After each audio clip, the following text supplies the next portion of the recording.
Hi, it's me again with Corel Tips and Tricks. A while back, I was helping somebody change a font where it would look like this with the chamfer on the inside, like the B and the D. And the way I did it, and then I started thinking over time, so I'm going to go and convert these to a curve, and then I'm going to left click, right click. Well, what I did in the previous video, I took a rectangle and I tried to, and that worked pretty good. But it was, a little bit difficult to get it perfect.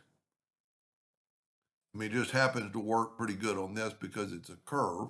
I think I might have done it while it was a text. But I started thinking about this is a curve now.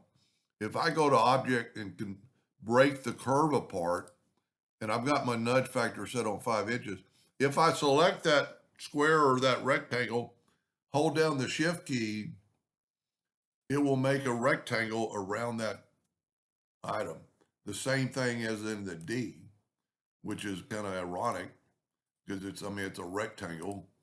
So break the curve apart, grab that, hold down the shift key and double click on the rectangle tool, and you get the perfect shape. And now what we can do is delete that because we broke the curve apart. And now we can chamfer this with our ratio unlocked. I'm going to go like 0.9. Oh, my default is rounded, so I need to go chamfered. And we could just edge this number up to wherever we get, yeah, maybe it was 0.25. And then you could just type in 0.25 here, and you get that shape, that chamfer.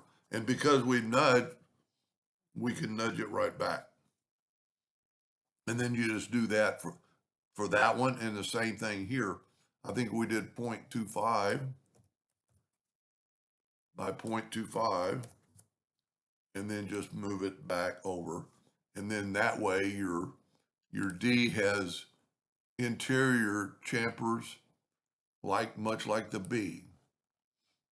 That's a lot easier way to do it. Well, you know what? Let me try something real quick. Let's make that B, and let's make it that font, which was block. A lot of times Corel does that. You have to click off of it. And let's left click, right click. And evidently what I was probably trying to do is make a rectangle out of that font. And see, there's really nothing that snaps to it. So the converting it to a curve worked pretty well, but you've got to be right on the money. And see, I'm even off.